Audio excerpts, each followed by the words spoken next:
Federal prosecutors are investigating alleged bribery involving a New York City council member and her sister, who happens to be a top aide to Governor Kathy Hochul. Let's bring in New York Republican gubernatorial candidate Bruce Blakeman for more on this. Good to see you, Bruce.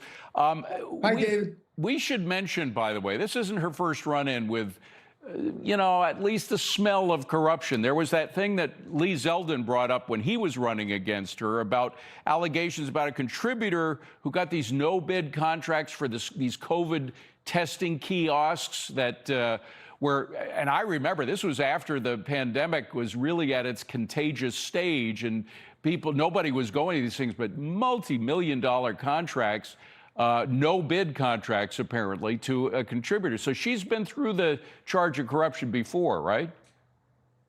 Well, not only that, but David, recently there is a federal investigation of a close aide of Kathy Hochul who has ties to the Chinese government, and that she might in fact have been a Chinese spy.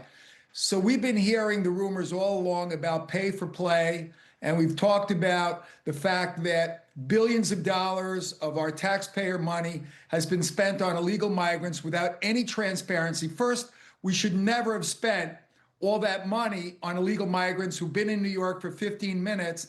That's New Yorkers' money. It should have been spent on New Yorkers, not on people who just arrived in New York. But on top of that, we're finding out now that that money may have been spent in a way that didn't benefit anybody other than Kathy Hochul's contributors. Now, we should mention, of course, that a warrant that was given by a judge to get evidence about whether or not there was corruption, that doesn't necessarily mean that there will be charges, that charges are not necessarily imminent, but it does seem to be veering in that direction. And are you going to be bringing it up in the campaign? Absolutely. But again, even if there wasn't corruption, what right did Kathy Hochul have to spend over $8 billion of New York taxpayer money on people who've been here for 15 minutes? They're not New Yorkers. They arrive in New York, they get free transportation, free food, free communications, free transportation. This is money that could have been spent to cut taxes. We're the highest tax state in the United States. It could have cut taxes. We could have used it for infrastructure, for hospitals, for education. She chose to give it to everybody who landed in New York. And that's why illegal migrants from all over the country have come to New York, right, because of the free handouts by Kathy Hochul. And now we're finding out that the benefits aren't even going to the people they were intended to, that they may have been going to people who contributed to her campaign or who are worse, working on her staff. Well, there's an economic term, perverse incentives. When you incentivize the wrong kind of behavior, you don't want to attract people to the city that are going to go on welfare. You want to attract people who are going to work, hopefully the legal way too. But you also have the spending on the homeless situation, where you're putting up homeless people, some of whom, by the way, may be illegal migrants, some of whom may be U.S. citizens, but no matter, you shouldn't be paying people $81,000 a year to put them up in fancy hotels in Manhattan. That just makes no sense. It's a national disgrace.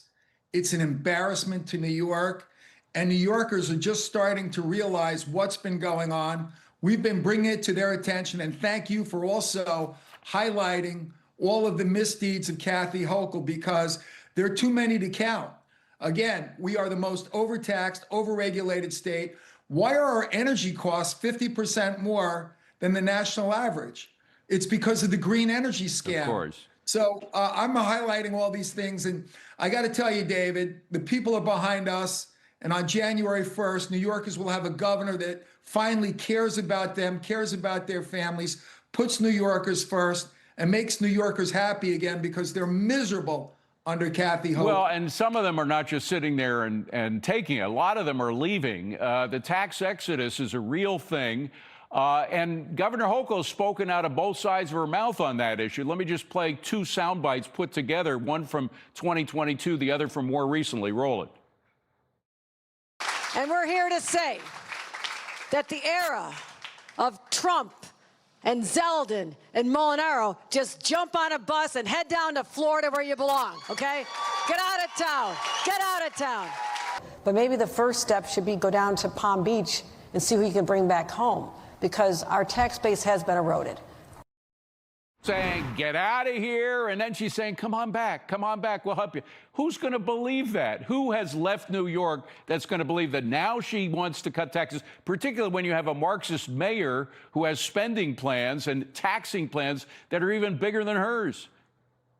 Yeah, they left New York because of Hochul and Mondami, and now she's begging them to come back, but she hasn't cut taxes. She hasn't cut utility rates.